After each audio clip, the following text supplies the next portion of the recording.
نعرہ تکبیر، نعرہ رسالت، نعرہ حیدری، حسینیت، حسینیت، یزیدیت، یزیدیت، حب علی، حب علی، بغض علی، بغض علی، صلوات بر محمد و آل محمد۔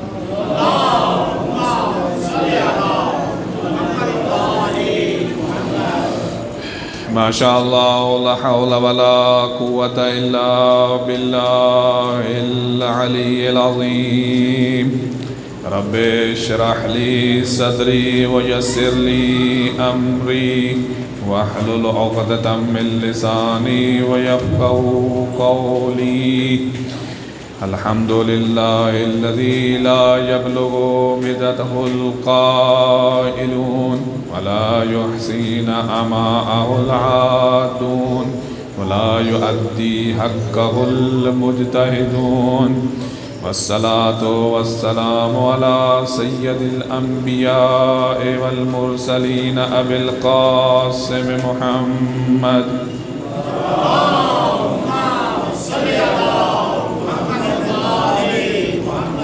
وآله الطيبين الطاهرين المعصومين الذين أذهب الله عنهم رجس أهل البيت ويطهرهم تطهيرا۔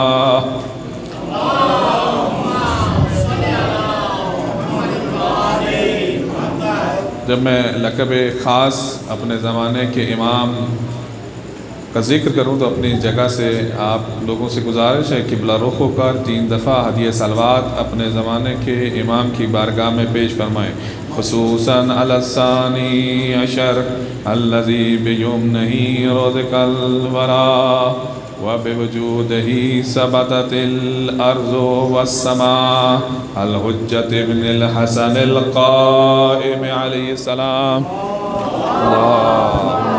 صلی علی محمد وآل محمد، اللہم صلی علی محمد وآل محمد، اللہم صلی علی محمد وآل محمد۔ واللعنۃ الدائمۃ علی اعدائہم اجمعین، خصوصاً علی الجبت والطاغوت واللات والعزى۔ اما بعد فقد قال اللہ تبارک وتعالی فی کتابہ الاعلی بقیۃ اللہ خیر لکم ان کنتم مؤمنین۔ صلوات۔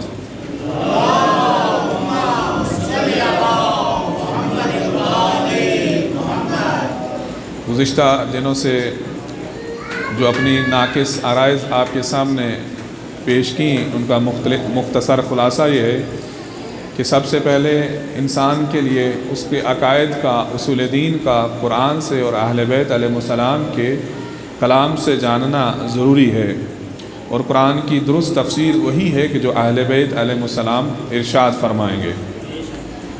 خداوند کریم نے اپنے دین کو کامل فرمایا ہے، اور کل آپ کے سامنے مختصر طور پر صرف ایک اشارہ کیا تھا واقع غدیر کی طرف اور آیت بلاغ کی طرف۔ امام باقر اسلام ارشاد فرماتے ہیں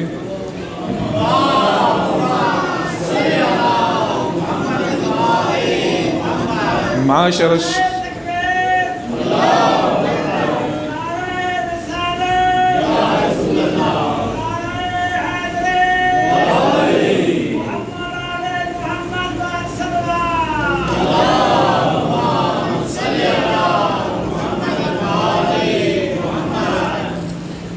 معاشر الشیعہ، اے گروہ شیعہ، تم اپنے مخالفین کے ساتھ، منکرین امامت کے ساتھ، منکرین ولایت کے ساتھ خاصمو، تم ان کے ساتھ گفتگو کرو، مخاصمہ کرو، ان کے ساتھ مناظرہ کرو۔ سورہ انا انزلنا کے ساتھ تم اپنے دشمن پر، اپنے مخالف پر کامیاب ہو جاؤ گے۔ ذات پروردگار نے ارشاد فرمایا بسم اللہ الرحمن الرحیم انا انزلناہ فی لیلۃ القدر، وما ادراک ما لیلۃ القدر لیلۃ القدر خیر من الف شہر تنزل الملائکۃ والروح فیہا باذن ربہم من کل امر سلام ہی حتی مطلع الفجر۔ قرآن کی دو صورتیں جو ہیں، ویسے تو قرآن کے اندر متعدد آیات ہیں کہ جو حضرت زہرا سلام اللہ علیہ کی شان میں، عظمت میں، فضائل میں، مناقب میں موجود ہیں، لیکن دو صورتیں جو ہیں قرآن میں مکمل طور پر حضرت زہرا سلام اللہ علیہ کی شان میں ہیں۔ ایک ہے سورہ کوثر اور دوسری ہے سورہ قدر۔ سورہ کوثر کی فضیلت یہ ہے کہ جب خاتم الانبیاء صلی اللہ علیہ وآلہ وسلم کی بعثت ہوئی تو عرب کے ماحول میں، عرب کے معاشرے میں، کیونکہ خود عرب اور اس کے مقابلے میں کہا جاتا ہے عجم، عرب کے مقابلے میں جو لفظ ہے عجم، عجم کہتے ہیں گونگے کو، کیونکہ عرب سمجھتے تھے کہ ہم بولنے والے ہیں، ہم فصاحت و بلاغت جاننے والے ہیں، ہم فصیح ہیں، بلیغ ہیں، اور اس کے مقابلے میں جو غیر عرب ہیں وہ لوگ گونگ ہیں، گونگے ہیں، ان کو بولنا نہیں آتا۔ عربی ایک بہت وسیع زبان ہے، بہت زیادہ اس کے اندر وسعت جو ہے وہ پائی جاتی ہے۔ ابھی میں اس کی وسعت سے متعلق مثالیں دوں تو وقت کافی گزر جائے گا، تو لہذا وہ زمانہ فصاحت اور بلاغت کا زمانہ تھا، اور وہاں پر عرب کے معاشرے میں بڑے بڑے میلے جو ہیں وہ لگا کرتے تھے، سالانہ میلے ہوتے تھے، اور ان میلوں میں عرب کے جو بڑے بڑے شعراء ہوتے تھے، بڑے بڑے ادباء ہوتے تھے، وہ وہاں پر شرکت کرتے تھے، اور وہاں پہ شعراء کے درمیان مقابلہ ہوتا تھا۔ تو ان مقابلوں میں جو شعراء یا جن شعراء کا کلام جو ہے انتخاب کیا جاتا تھا، بعد میں ان کو نمونے کے طور پر خانہ کعبہ کی دیوار پر لگا دیا جاتا تھا۔ تو جب رسول اللہ صلی اللہ علیہ وآلہ وسلم کی بعثت ہوئی تو وہاں پہ ابھی بھی عربی نصاب کے اندر بعض مدارس میں یا بعض جگہوں پہ سبعہ معلقہ نام کی ایک کتاب جو ہے عربی ادب کے طور پر، تاکہ عربی لغت سے لوگ آشنا ہوں، عربی پڑھنے والے، تو اس کو ابھی بھی سبعہ معلقہ کے نام سے ایک کتاب موجود ہے کہ جو پڑھائی جاتی ہے۔ تو خانہ کعبہ کے اوپر یہ قصائد، اشعار موجود تھے کہ رسول اللہ صلی اللہ علیہ وآلہ وسلم نے سورہ کوثر کو جا کر خانہ کعبہ کی دیوار پر نصب کر دیا۔ رات کی تاریکی میں شعراء آئے اور چھپ چھپ کر اپنے کلام کو وہاں سے نکال کر لے گئے۔ یعنی یہ سورہ کوثر جو ہے اس کی فضیلت اتنی ہے، ظاہری طور پر مختصر ترین قرآن کی اور سب سے چھوٹی ترین سورت ہے جو حضرت زہرا سلام اللہ علیہ سے متعلق ہے، اس کی فضیلت اتنی ہے، اور اس کے اندر فصاحت اور بلاغت یہ ہے کہ عرب کے تمام بلغاء فصحاء جو ہیں اس کے مقابلے میں اپنے کلام کے بارے میں، اپنے اشعار اور قصائد کے بارے میں اپنے آپ کو بہت عاجز سمجھتے ہیں۔ اور دوسری سورہ قدر ہے کہ جو حضرت زہرا سلام اللہ علیہ کی شان میں نازل ہوئی۔ تفسیر فرات کوفی میں امام علیہ السلام سے یہ روایت ہے، بسم اللہ الرحمن الرحیم، انا انزلناہ فی لیلۃ القدر، کہ ہم نے اس قرآن کو لیلۃ القدر کے اندر نازل کیا۔ امام علیہ السلام فرماتے ہیں لیلہ سے مراد ہماری جدہ حضرت زہرا سلام اللہ علیہ ہے، اور قدر سے مراد ذات پروردگار ہے۔ جو بھی حضرت زہرا سلام اللہ علیہ کی معرفت رکھے گا وہی لیلۃ القدر کو ہے جو درک کر سکتا ہے۔ تو امام علیہ السلام نے فرمایا کہ اس لیلۃ القدر سے اپنے مخالفین کے ساتھ جو ہے تم مخاصمہ کرو۔ بسم اللہ الرحمن الرحیم، انا انزلناہ فی لیلۃ القدر، ہم نے اس قرآن کو لیلۃ القدر میں نازل کیا۔ وما ادراک ما لیلۃ القدر، اور تمہیں کیا معلوم کہ لیلۃ القدر کیا ہے۔ اور جب عربی زبان میں یہ جملہ آ جائے وما ادراک ما لیلۃ القدر یا وما ادراک کے ساتھ جب کسی چیز کو بیان کیا جائے تو یہاں پر سامنے والے کے عجز کو، اس کی کمزوری کے، اس کے ضعف کو بیان کیا جاتا ہے کہ تمہارے اندر عاجزی، کمزوری اور ضعف اتنا ہے کہ تمہیں معلوم نہیں کہ اس چیز کی حقیقت کیا ہے۔ وما ادراک لیلۃ القدر، ذات پروردگار نے کہا کہ تمہیں کیا معلوم کہ لیلۃ القدر کیا ہے، یعنی تم عاجز ہو اس بات سے کہ لیلۃ القدر کو تم درک کر سکو۔ لیلۃ القدر خیر من الف شہر، لیلۃ القدر جو ہے یہ 1000 مہینوں سے بہتر ہے۔ اب ذات پروردگار نے یہاں پہ 1000 کا کلمہ استعمال کیا کہ 1000 مہینوں سے بہتر ہے، لیکن اس کے آگے ذات پروردگار نے اس کو خالی چھوڑ دیا کہ 1000 مہینوں سے جو بہتر ہے تو کتنے مہینوں سے بہتر ہے؟ 10,000 مہینوں سے، 1,00,000 مہینوں سے، 1 ملین مہینوں سے، 1 کروڑ مہینوں سے، 1 ارب مہینوں سے، 1 خرب مہینوں سے۔ اب ذات پروردگار نے اس طرف سے بیان نہیں کیا، بلکہ صرف یہ کہا کہ یہ 1000 مہینوں سے بہتر ہے، اس کے علاوہ جتنے بھی مہینے ہیں، جتنے بھی عدد اور تعداد ہے، اس کو تم درک نہیں کر سکتے، ان سب سے یہ بہتر ہے۔ تنزل الملائکۃ والروح فیہا بإذن ربہم من کل امر، ملائکہ اور روح جو ہے اس میں نازل ہوتے ہیں، من کل امر، ہر امر کے ساتھ۔ امام علیہ السلام فرماتے ہیں کہ ہر سال جو ہے تمام امور دنیا جو ہیں، تمام امور کائنات جو ہیں، ایک چھوٹے سے چھوٹے امر سے لے کے ایک بڑے سے بڑے امر تک فرشتے جو ہیں اس کو لے کر جو ہے نازل ہوتے ہیں، اور روح جو ہے، فرشتے اور روح جو ہیں یہ دونوں اس کو لے کر نازل ہوتے ہیں۔ روح سے متعلق پوچھا گیا کہ آیا روح بھی فرشتہ ہے؟ آیا روح سے مراد جناب جبرائیل ہیں؟ تو امام علیہ السلام فرماتے ہیں الروح خلق اعظم من الجبرائیل، یہ روح جو ہے، فرشتے جس روح کے ساتھ نازل ہوتے ہیں یہ جبرائیل سے بھی بڑی مخلوق ہے۔ تو اب یہاں پر جو سوال ہے کہ جس سے متعلق امام علیہ السلام نے کہا کہ اپنے مخالفین کے ساتھ مخاصمہ کرو، تو سوال یہ ہے کہ یہ لیلۃ القدر جو ہے فقط رسول اللہ کے زمانے میں تھی یا ہر سال لیلۃ القدر ہے؟ توجہ ہے؟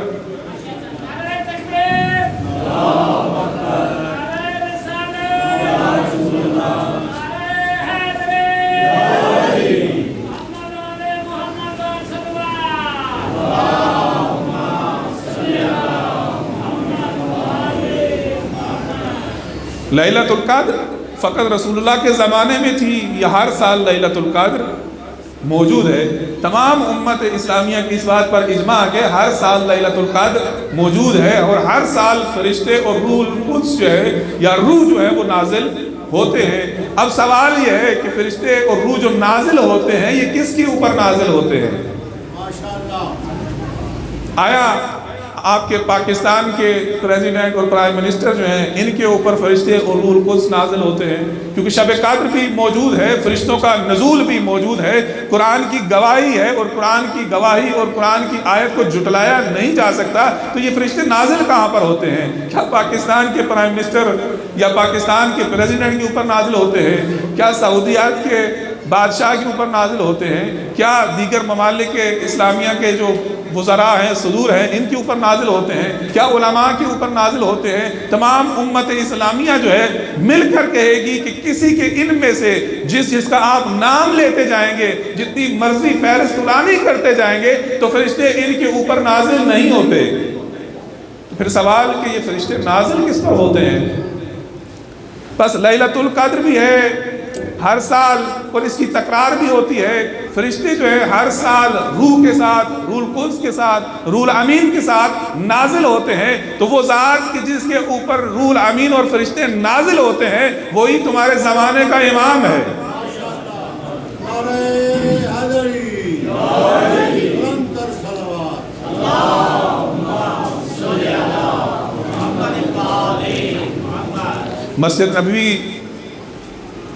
مسجد نبوی کے اندر بزم رسول میں صحابہ کرام کی محفل ہے۔ رسول اللہ تشریف فرما ہے کہ یمن سے کچھ لوگ آئے، تو رسول اللہ نے ان کے آنے سے پہلے کہا کہ ابھی یمن سے کچھ لوگ آئیں گے جو بہت جلدی میں محفل کے اندر بیٹھیں گے۔ امام علیہ السلام فرماتے ہیں ایمان سے متعلق ان کا دل بہت نرم ہے۔ یہ آئے اور انہوں نے پوچھا کہ آپ کا وسیع کون ہے؟ یمن کے لوگ آئے اور پوچھا کہ آپ کا وسیع کون ہے؟ تو رسول اللہ نے مستقیم یا سیدھا یہ نہیں فرمایا کہ فلاں میرا وسیع ہے، کہا واعتصموا بحبل اللہ جمیعا ولا تفرقوا، میرا وسیع وہ ہے کہ جس کے بارے میں ذات پروردگار نے یہ ارشاد فرمایا ہے کہ تم اللہ تعالیٰ کی حبل کو مضبوطی سے تھامے رکھو اور آپس میں تفرقے میں مت پڑو۔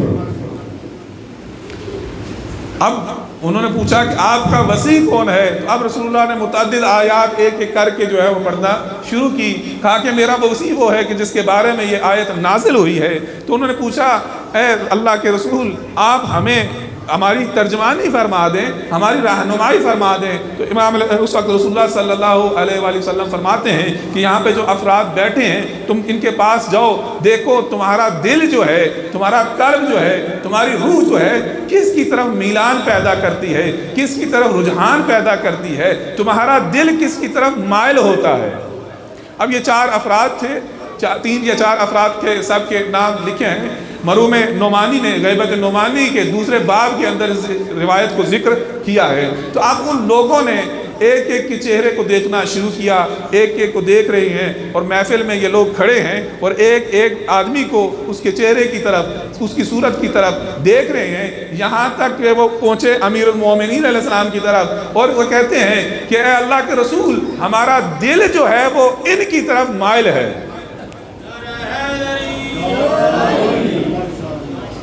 کہا کہ جب ان کے پاس گئے تو ہمارے دل کی دھڑکن تیز ہو گئی اور ہمارا جگر جو ہے اس میں تپش پیدا ہو گئی، اور ہمارے آنکھوں اور ہمارا قلب جو ہے، ہمارا دل جو ہے اس کو قرار آ گیا۔ تو رسول اللہ صلی اللہ علیہ وآلہ وسلم نے فرمایا کہ اللہ تعالیٰ کی حبل یہی ہے۔ تو اس وقت یہ افراد جو تھے انہوں نے امیر المومنین سے متعلق یہ کہا کہ ہم ان کے ساتھ متمسک، وہ اللہ کی رسی جو ہے کہ جس سے متعلق کہا گیا واعتصموا بحبل اللہ، اللہ کی رسی کو مضبوطی سے تھامے رکھو، تو ہم نے اس اللہ تعالیٰ کی حبل کے ساتھ جو ہے تمسک کر لیا، اور یہ ہمیشہ جو ہے امیر المومنین علیہ السلام کے ساتھ رہے، اور اس کے بعد جنگ جمل میں یہ جو لوگ ہیں وہ امیر المومنین علیہ السلام کی مدد اور حمایت کرتے ہوئے جو ہے وہ شہید ہوئے۔ اسی باب کے اندر غیبت نعمانی میں دوسری روایت جو ہے وہ رسول اللہ صلی اللہ علیہ وآلہ وسلم نے ذکر فرمائی۔ جابر بن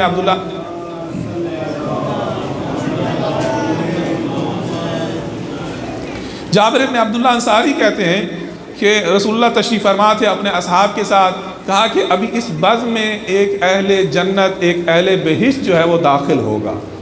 کہا کہ اتنے میں ایک اونچے قد والا، جیسا کہ قبیلہ مضر کے لوگ جو ہیں اونچے لمبے قد کے صحت مند جسم کے مالک ہوتے ہیں، ایک شخص جو ہے وہ داخل ہوا اور آ کے اس نے رسول اللہ سے سوال کیا واعتصموا بحبل اللہ جمیعا ولا تفرقوا، یہ اللہ تعالیٰ کی حبل کیا ہے کہ جس سے میں تمسک کروں؟ تو اس وقت رسول اللہ صلی اللہ علیہ وآلہ وسلم نے امیر المومنین کی طرف اشارہ کیا اور کہا کہ یہ اللہ تعالیٰ کی حبل ہے، تم اس سے تمسک کرو، تم ان سے تمسک کرو گے تو دنیا میں بھی خوش بخت رہو گے اور آخرت میں بھی گمراہ نہیں ہوگے۔ تو اب روایت کے یہ الفاظ ہیں کہ یہ امیر المومنین علیہ السلام کے پاس گیا اور امیر المومنین علیہ السلام کے پیچھے کھڑا ہو گیا، اور اس نے یوں امیر المومنین علیہ السلام کو بغل گیر کر لیا اور یہ کہتا ہے اللہ کے رسول بس گواہ رہے کہ میں نے حبل اللہ سے تمسک کر لیا ہے۔ اور اس کے بعد اس نے کہا کہ میرے لیے اتنا کافی ہے، اور وہ اپنی رسول اللہ کی محفل سے اٹھ کر جانے لگا۔ تو وہاں پر ایک شخص تھا جس کا لمبا قد تھا۔ اب یہ شخص رسول اللہ سے کہتا ہے کہ کیا مجھے اجازت ہے کہ میں اس شخص سے جا کر بات کروں؟ تو رسول اللہ نے کہا کہ اس کو کیا کہنا ہے؟ تو کہتا ہے کہ میں اس سے جا کے یہ کہوں گا کہ میرے لیے یہ شخص جو ہے استغفار کرے۔ یہ جا کے پیچھے پیچھے لپکا اور جا کے کہا اے فلاں ذرا ٹھہرنا، وہ ٹھہر گیا۔ کہا کیا بات ہے؟ کہا کہ میں آپ کے پاس آیا ہوں کہ آپ میرے لیے مغفرت کی دعا کریں۔ کہا کہ کیا تو اس محفل میں بیٹھا نہیں تھا؟ وہ منبع مغفرت اور رحمت تو وہاں پر موجود تھا، جس کی وجہ سے خداوند کریم نے مجھے اہل بہشت قرار دیا ہے، بہشت کا مستحق قرار دیا، وہ تو وہاں پر موجود تھا، تو اس کو چھوڑ کے میرے پیچھے آ گیا ہے۔ صلوات پر محمد علیہ۔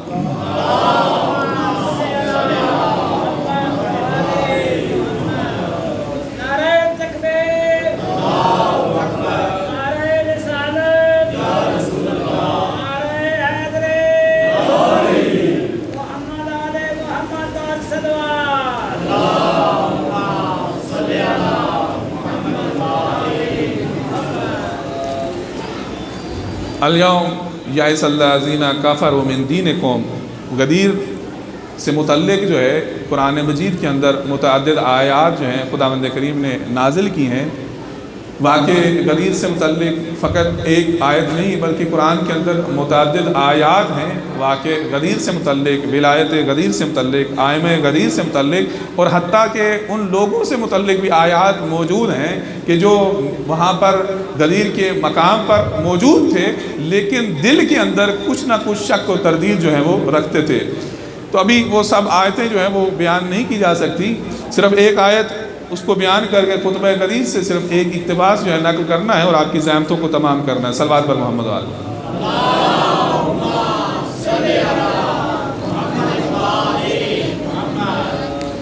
الیوم یئس الذین کفروا من دینکم، آج کافر جو ہے وہ تمہارے دین سے جو ہے مایوس ہو گیا۔ واخشونی ولا تخشوہم، تم صرف مجھ سے ڈرو اور کسی سے مت ڈرو۔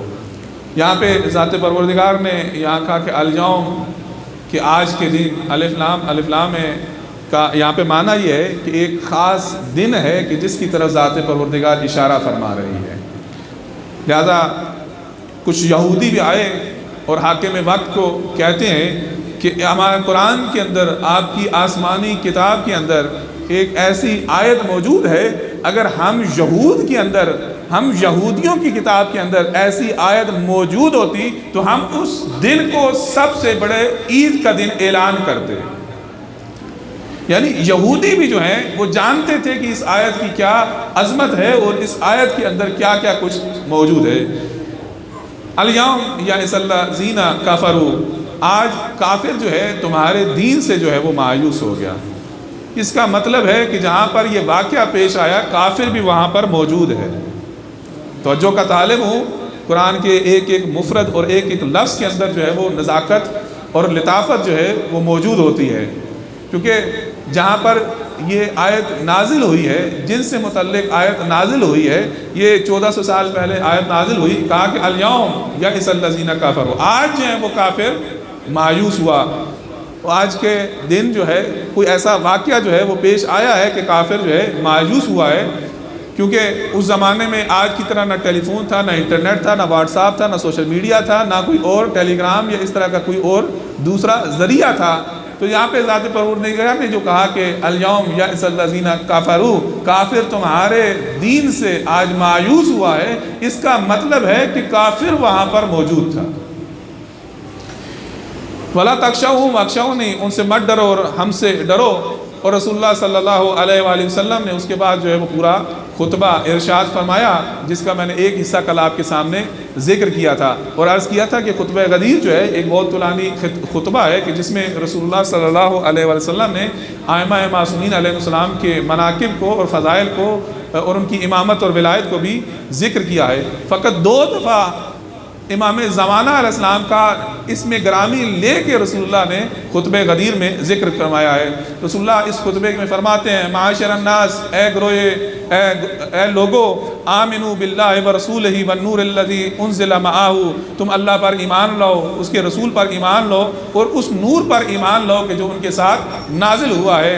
من قبل ان نطمس وجوہا فنردھا علی ادبارہا، اس سے پہلے کہ چہروں کو پیچھے کی طرف موڑ دیا جائے، تم کیا کرو؟ اللہ پر، اللہ کے رسول پر اور نور جو ان کے ساتھ نازل ہوا ہے اس پر ایمان لے آؤ۔ معاشر الناس، اے لوگو، النور من اللہ عز و جل فیا مسلوکن، اے لوگو وہ نور کہ جو نازل ہوا ہے وہ مجھ رسول اللہ کے اندر موجود ہے۔ ثم فی علی، میرے بعد یہ نور جو ہے علی کے اندر موجود ہے۔ ثم فی النسل منہ الی القائم المہدی علیہ السلام، پھر علی کے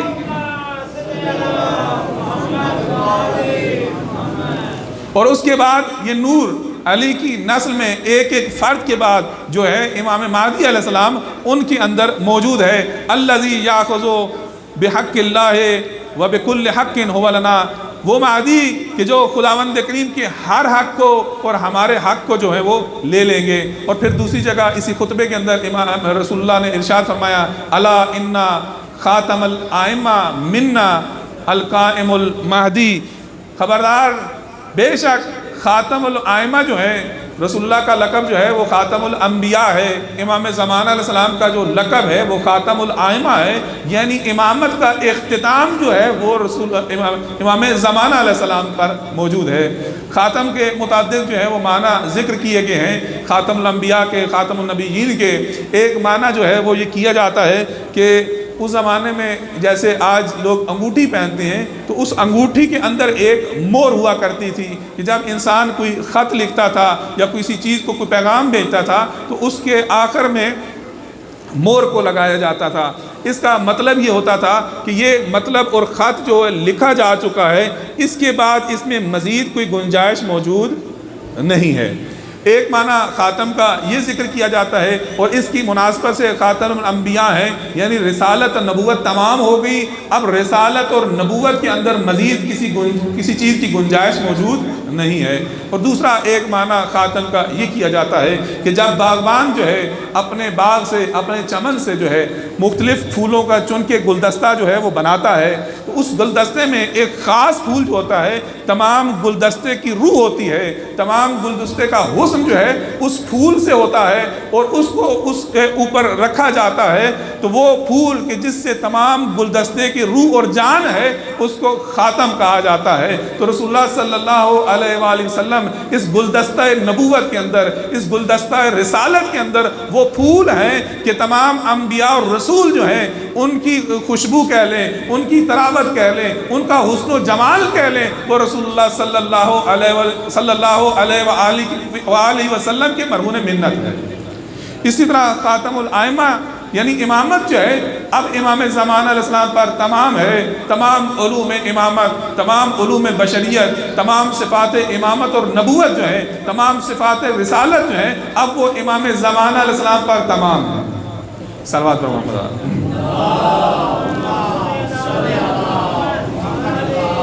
اے لوگو، خاتم الائمہ جو ہیں وہ قائم ہم میں سے ہیں، الا انہ الظاہر علی الدین، وہ تمام ادیان پر جو ہے وہ غالب آ جائیں گے، الا انہ المنتقم من الظالمین، وہ ظالموں سے انتقام لینے والے ہیں، الا انہ فاتح الحصون، وہ قلعوں کو فتح کرنے والے ہیں، وہادمھا، اور جو بھی ستم کے ظلم کے قلعے ہیں ان کو گرانے والے ہیں، الا انہ قاتل کل قبیلۃ من اہل شرک، جتنے بھی شرک کے قبیلے ہیں، جتنے بھی مشرک افراد موجود ہیں جو شرک کے ذات پروردگار کرتے ہیں ان تمام کو وہ ختم کرنے والے ہیں، الا انہ مدرک بکل سار لاولیائہ، خبردار جتنے بھی اولیاء خدا ہیں کہ جو ناحق اس دنیا سے گئے ہیں، الا انہ الناصر، وہ ان کے خون کا انتقام لینے والے ہیں، الا انہ الناصر لدین اللہ، وہ اللہ تعالیٰ کے دین کی نصرت کرنے والے ہیں۔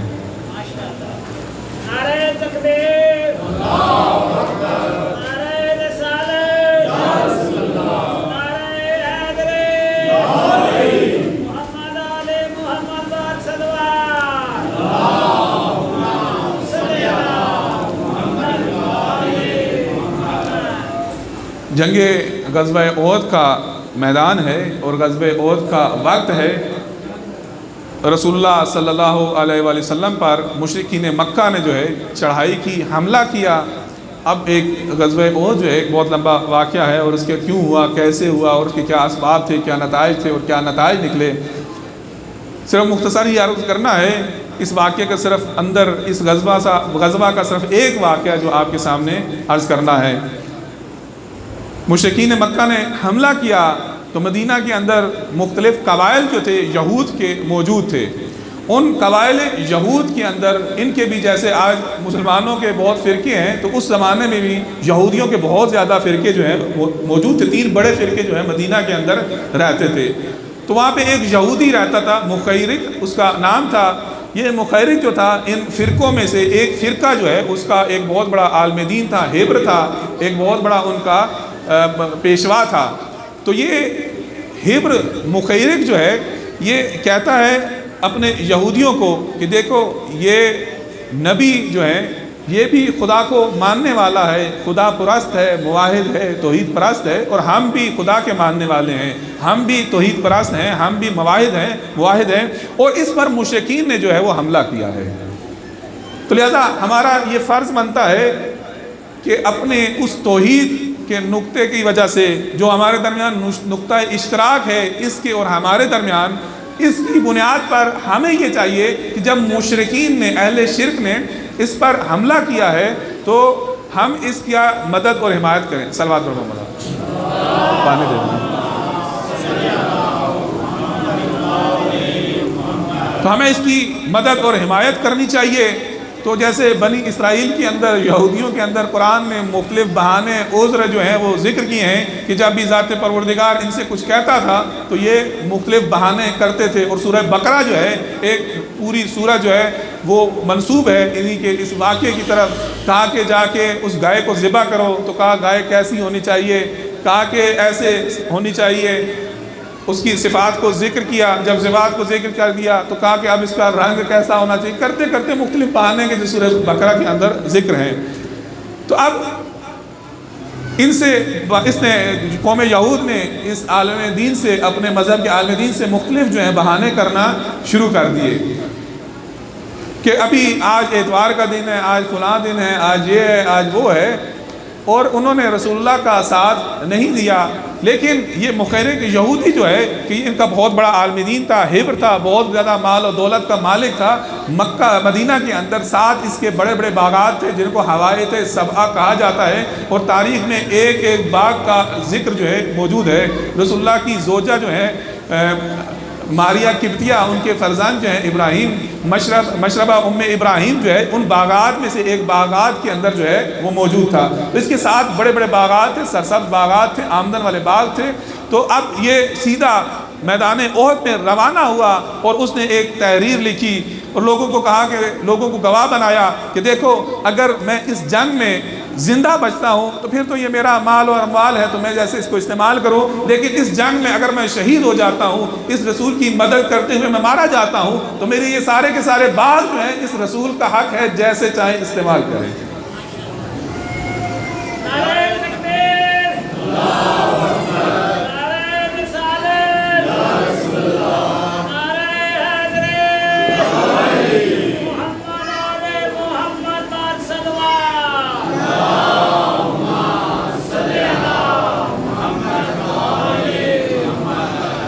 اور اس غزوہ کے اندر، میدان احد کے اندر، یہ یہودی ہیبر، یہودی عالم دین جو تھا یہ شہید ہو گیا۔ اس سے پہلے البتہ وہ ایمان لے آیا تھا، لیکن وہ اس غزوہ کے اندر شہید ہو گیا۔ اس کا نام باقاعدہ تاریخوں کے اندر موجود ہیں، اور اس کی شہادت کے بعد رسول اللہ صلی اللہ علیہ وآلہ وسلم سے منسوب روایت ہے کہ انہوں نے فرمایا کہ ایک ایسا شخص جس نے ایک بھی روزہ نہ رکھا ہو، ایک بھی نماز ادا نہ کی ہو اور جنت کی طرف روانہ ہو گیا ہو تو ایسے شخص کو دیکھے۔ تو یہ اس شخص کا جو ہے انجام تھا کہ جس نے رسول اللہ صلی اللہ علیہ وآلہ وسلم کا ساتھ دیا۔ مقام ثعلبیہ تھا کہ مقام ثعلبیہ پر عمر ابن سعد نے، ابن زیاد نے حر ابن یزید الریاحی کو بھیجا کہ جا کے امام حسین علیہ السلام کا راستہ روکو۔ یہ تاریخ میں 2 کردار، ایک مخیرق یہودی کا کردار اور ایک جناب حر کا کردار، ایسا کردار ہے کہ جو ایک ہمارے لیے عبرت آموز، درس آموز اور ولایت اور امامت کی عظمت کا منہ بولتا ثبوت ہے۔ حر نے، اب حر جو ہیں یہ لشکر ابن زیاد میں لشکر یزید کے اندر موجود ہیں، اور انشاءاللہ تعالیٰ آج وقت نہیں تھا میں حدیث بیان کر سکتا۔ خداوند کریم کا ارشاد ہے کہ میں کسی بھی ایسی امت کو معاف نہیں کر سکتا، وہ جتنے بھی ظاہر میں کتنی اچھے اعمال کیوں انجام نہ دیں، لیکن میرے بنائے ہوئے ولی خدا کو، امام کا وہ انکار کرتا ہو۔ فرمایا کہ اگر کوئی شخص اتنی عبادت کرے، خداوند کریم کی اتنی زیادہ عبادت کرے کہ ریت کے ذروں کی طرح بکھر جائے، کوہ احد کے برابر سونا دے، اور عمر نوح جو ہے اس کے اندازہ مطابق جو ہے وہ نماز اور روزہ جو ہے وہ ادا کرے، لیکن وہ اہل بیت علیہ السلام سے یا امیر المومنین علیہ السلام سے اگر بغض رکھتا ہو تو میں اس کو منہ کے بل جہنم میں ڈال دوں گا۔ اب حر جو ہیں ابھی لشکر مخالف میں ہیں، دشمنان اہل بیت کے لشکر میں ہیں، نہ امامت کو مانتے ہیں نہ ولایت کو مانتے ہیں، اگرچہ ان کے اندر کچھ ایک معرفت کی ایک رمق جو ہے وہ موجود تھی۔ تو حر نے آ کے امام علیہ السلام کے قافلے کو روکا۔ سب سے پہلے جیسے ہی یہ قافلہ پہنچا تو دور سے جب یہ لشکر آ رہا تھا تو پتہ چلتا تھا کہ کوئی نخلستان ہے، کہ جہاں پہ شاید کچھ کھجوروں کے باغات ہیں، یہاں تک کہ گرد و غبار چھٹی تو دیکھا یہاں پہ کانپتے پیاسے کوفہ کے سپاہی ہیں، اور ان کا سرفراز تو جرنیل ہے۔ تو سب سے پہلے امام علیہ السلام نے جب ان کی یہ حالت کو دیکھا تو امام علیہ السلام نے کہا کہ سب سے پہلے ان کو پانی پلاؤ۔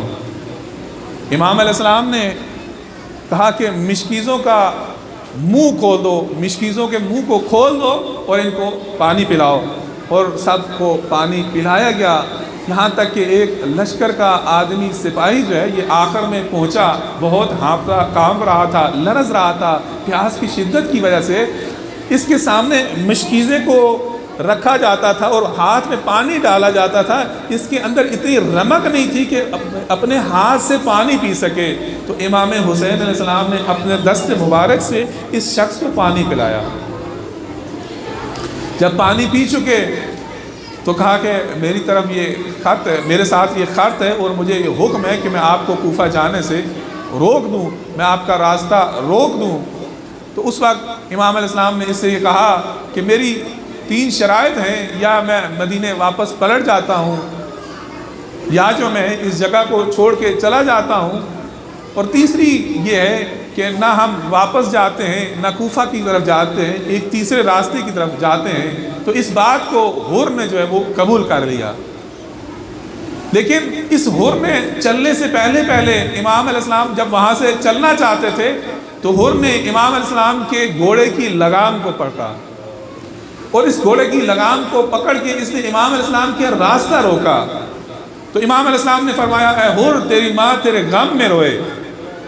اس وقت حر یہ کہتے ہیں مولا آپ نے میری ماں کا یہاں پر نام لیا ہے، لیکن آپ کی والدہ گرامی جو ہے وہ سیدۃ النساء العالمین ہیں، دختر نبی ہیں، وہ اتنی عظمت کی مالک ہیں کہ میں ان کا نام نہیں لے سکتا، لیکن اگر کوئی اور ہوتا اور اس طرح میری والدہ کا یہ میری ماں کا نام لیتا تو میں دیکھ لیتا کہ کیسے میری ماں کا نام لیا ہے۔ علماء فرماتے ہیں کہ یہی عظمت حضرت زہرا تھی، اور اس نے جو حضرت زہرا سلام اللہ علیہ کے نام کا، اسم کا، شخصیت کا احترام کیا، ذات پروردگار نے اس عظمت کی وجہ سے، اس احترام کی وجہ سے ذات پروردگار نے جو اس کو توبہ کی توفیق عطا کر دی۔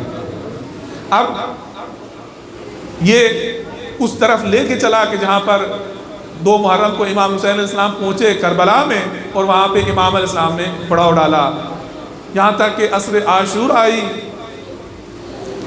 اب عصر عاشور، روز عاشور جو ہے، یہ حر جو ہے یہ کہتے ہیں کہ میں نے اپنے آپ کو جنت اور جہنم کے درمیان پایا، میں نے اپنے آپ کو جنت اور جہنم کے درمیان پایا۔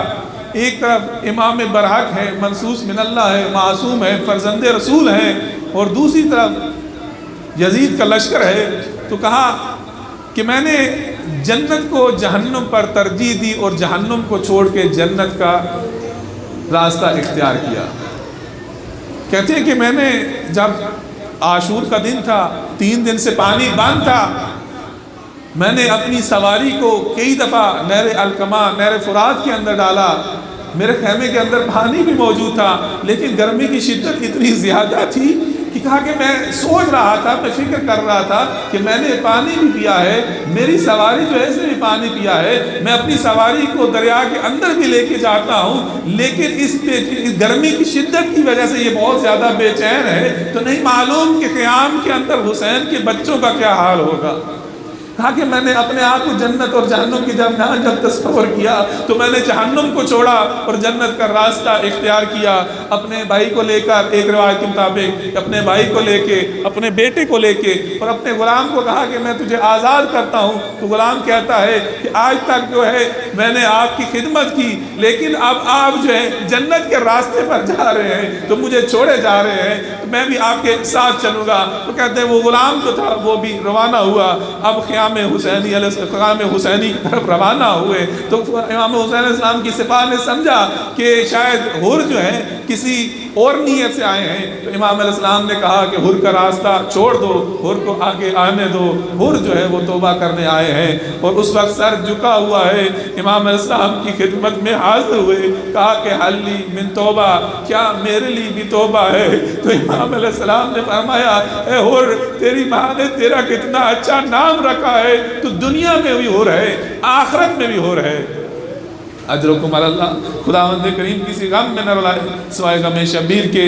اب جناب حر کہتے ہیں امام سے کہ مولا میں نے آپ کا راستہ روکا، وہ جب پانی بند ہوا تو میں پانی بند کرنے والوں میں بھی شامل تھا، اے مولا مجھے اجازت دیجئے میں اپنی جان کو آپ کے اوپر نچھاور کروں۔ تو امام علیہ السلام فرماتے کہ تو ہمارا مہمان ہے۔ اس نے کہا مولا مجھے اجازت دیجئے۔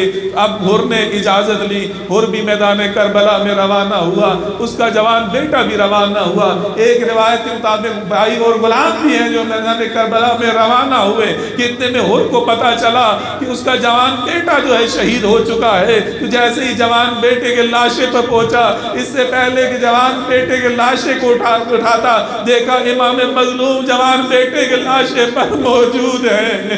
کہتے ہیں بولا آپ میرے بیٹے کے لاشے پر کیوں تشریف لائے؟ کہا کہ حر میں جانتا ہوں کہ جوان بیٹے کا لاشا اٹھانا، جوان بیٹے کا داغ بہت بڑی مصیبت ہے، مجھے معلوم ہے یہ بوڑھے باپ سے برداشت نہیں ہوتا۔ مولا آج آپ حر کے بیٹے کے لاشے پہ تشریف لے گئے، لیکن آئے علی اکبر نہیں معلوم کیسے میرے مولا علی اکبر کے جنازے پہ پہنچے، علی اکبر کے لاشے پہ پہنچے۔